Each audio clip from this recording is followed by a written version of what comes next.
आज हम लोग हमारा नया टॉपिक स्टार्ट करेंगे। इस टॉपिक का नाम है लॉ ऑफ मोशन। ये हमारा फिजिक्स का चैप्टर नंबर 5 है, क्लास 11। तो हम लोग अब स्टार्ट करेंगे लॉ ऑफ मोशन के बारे में। लॉ ऑफ मोशन किस तरीके से, ये जो चैप्टर है इसमें क्या क्या टॉपिक दिए गए हैं और इस टॉपिक में से आपको क्या पढ़ना है। मेन बात यह है कि यदि बात आ रही है लॉ ऑफ मोशन की, तो मतलब कहीं ना कहीं आपको इसमें एक वर्ड देखने को मिल रहा है, मोशन। क्या वर्ड देखने को मिल रहा है? मोशन। मोशन का मतलब होता है गति करना, मूव करना, है ना। अब मोशन कई तरीके से हो सकते हैं। 1 डायमेंशनल हो सकता है, 2 डायमेंशनल हो सकता है, 3 डायमेंशनल हो सकता है, स्ट्रेट लाइन में हो सकता है, मूवेबल लाइन में हो सकता है। तो बहुत सारे तरीके से हम मोशन को समझ सकते हैं। अभी हम जो पढ़ने वाले हैं वो हम पढ़ने वाले हैं law of motion. Specially law of motion जो है, इसमें हमें 3 लॉस दिए गए थे। वो थे न्यूटन्स, स्पेशली न्यूटन्स के 3 लॉ दिए गए थे जो हमारे डेली लाइफ में आप लोगों को देखने को मिलता है। यदि हम बात करते हैं न्यूटन्स के फर्स्ट लॉ की, तो न्यूटन का जो फर्स्ट लॉ है वो क्या कहता है? न्यूटन का फर्स्ट लॉ कहता है कि यदि कोई ऑब्जेक्ट स्टेट की पोजीशन में है तो वो अपनी स्टेट की पोजीशन को कंटिन्यू बनाए रखेगा। यदि कोई ऑब्जेक्ट मूवेबल कंडीशन में है तो वो अपने मूवेबल की कंडीशन को बनाए रखेगा। पर कब तक बनाए रखेगा? जब तक कि उस पर कोई बाहर से एक्सटर्नल फोर्स अप्लाई ना किया जाए। जब तक कि उस पर कोई भी बाहर से एक्सटर्नल फोर्स अप्लाई ना किया जाए। अब हम लोग इसकी थोड़ी सी डेफिनेशन के बारे में बात करते हैं। तो इसकी डेफिनेशन देखते हैं क्या लिखा है। Everybody continuous to be state. इसका मतलब एवरी बॉडी अपनी स्टेट को कंटिन्यू बनाए रखे। स्टेट ऑफ रेस्ट हो चाहे यूनिफॉर्म मोशन हो, क्या करेगी? एवरी बॉडी अपने स्टेट को कंटिन्यू बनाए रखेगी, चाहे वो स्टेट की कंडीशन में हो। तो स्टेट क्या हो सकती है? रेस्ट हो सकती है या तो मोशन। यदि रेस्ट में है तो रेस्ट में बनाए रखेगी, मोशन में है तो मोशन में बनाए रखेगी। तब तक बनाए रखेगी जब तक कि इस पर क्या लगेगा? Unless complete by some external forces. मतलब कि जब तक कि उस पर बाहर से कोई फोर्स अप्लाई ना लगाया जाए। अब हम बात करते हैं इसकी डेफिनेशन, फिर से रिपीट करेंगे। Every body continues to be in its state of rest or of uniform motion in a straight line unless completed by some external force to act otherwise। तो ये इसका आपका पहला रूल्स था। आप लोगों को समझ में आ गया होगा कि यदि कोई ऑब्जेक्ट अपनी स्टेट की पोजीशन में है तो स्टेट में रहेगा, मूव में है तो मूव में रहेगा। अब बात आती है रेस्ट में है तो रेस्ट में रहेगा, जब तक कि उस पर फोर्स अप्लाई ना किया जाए। अब हम लोग बात करने वाले हैं न्यूटन्स के सेकंड लॉ की। न्यूटन्स का सेकंड लॉ क्या होता है? इससे पहले हम लोगों ने पढ़ा है कि न्यूटन्स का पहला लॉ क्या था?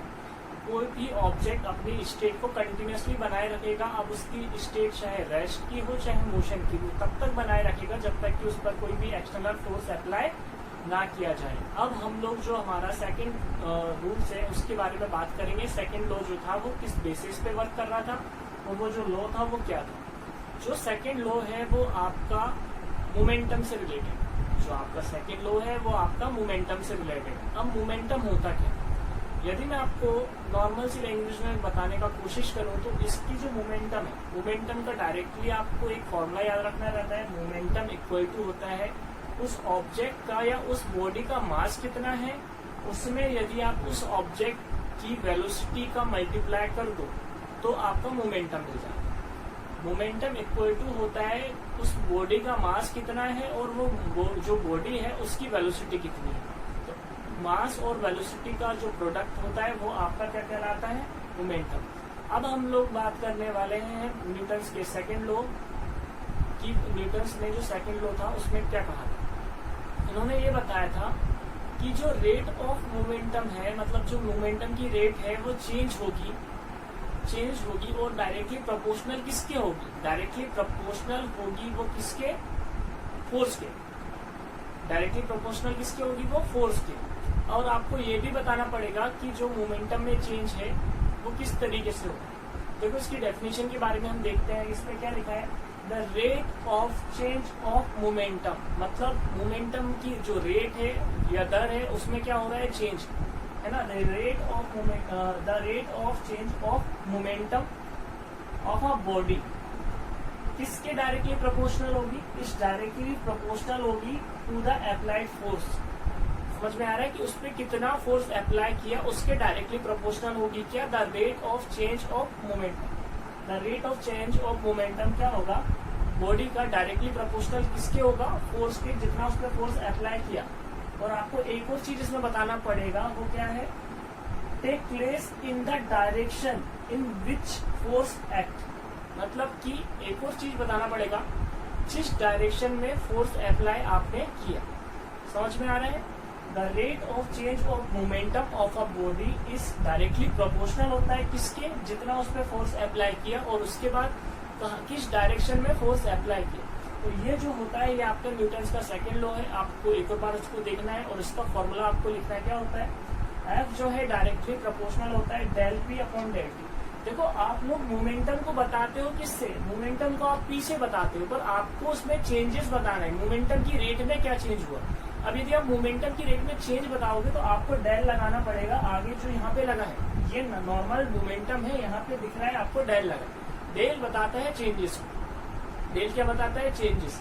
और जो मोमेंटम में चेंज हो रहा है वो कितने टाइम बाद किस तरीके से चेंज हो रहा है आपको ये भी बताना पड़ेगा। कोई भी ऑब्जेक्ट में यदि चेंजेस आ रहा है तो आप सभी को पता है कि चेंजेस किसके साथ आते हैं, टाइम के साथ आ रहे हैं। तो यदि आप डेल किसमें लगा रहे हो, मोमेंटम में, तो ये कितने टाइम में चेंज हो रहा है, इसलिए अपन ने डेल टी का यूज करा। आप यहाँ पे पर्टिकुलर टाइम नहीं लिख सकते क्योंकि the rate of change of momentum, मतलब रेट में चेंज हो रहा है मोमेंटम के, किसके साथ, टाइम के साथ। पर इसने कहीं भी मेंशन नहीं किया कि पर्टिकुलर टाइम में आपका चेंजेस हो रहा है। तो ये था आपका रूल्स नंबर सेकंड न्यूटन्स का। आप लोग इसको थोड़ा सा देखो। अभी तक हम लोगों ने न्यूटन्स के फर्स्ट लॉ के बारे में थोड़ा सा जानकारी लिया था। अब हम लोग पढ़ने वाले हैं न्यूटन्स का थर्ड लॉ। हमारा सेकंड लॉ ऑलरेडी कंप्लीट हो चुका है, तो आप लोगों ने उसके बारे में देखा होगा, आपको शायद अच्छे से समझ में आया होगा।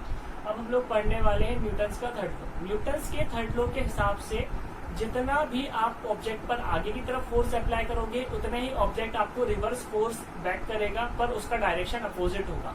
यदि हम बात करते हैं कि यदि हम एक सबसे अच्छा, सबसे इजी, सबसे सरल एग्जांपल लेते हैं, हम यदि बंदूक देखते हैं तो होता क्या है कि जितने फोर्स से बंदूक से गोली आगे की तरफ जाती है उतने ही फोर्स से क्या होता है, वो जो गोली है जितने फोर्स से आगे जा रही है उतना ही फोर्स वो हमारे शोल्डर पे अप्लाई करेगी। कौन, बंदूक करेगी, बंदूक पीछे की ओर जाएगी। ये जो फोर्स होगा दोनों इक्वल होगा, पर इसकी जो डायरेक्शन होगी वो अपोजिट होगी। मतलब जितना फोर्स आगे अप्लाई होगा, जितना आगे एक्शन होगा, उतना ही ऑलवेज जो एक्शन होगा वो पीछे की तरफ भी होगा, बट डायरेक्शन अपोजिट होगी।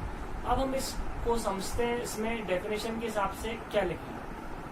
To every action there is always on equal and opposite reaction. यही मैंने आपको थोड़ी देर पहले समझाया कि जितना भी एक्शन आगे की तरफ वर्क करेगा उसी एक्शन का ऑलवेज एक और एक्शन बनता है, बट वो जो एक्शन होता है उसकी डायरेक्शन भी अपोजिट होगी और साइन भी अपोजिट होगा, मतलब वो रिवर्स वर्क करेगा।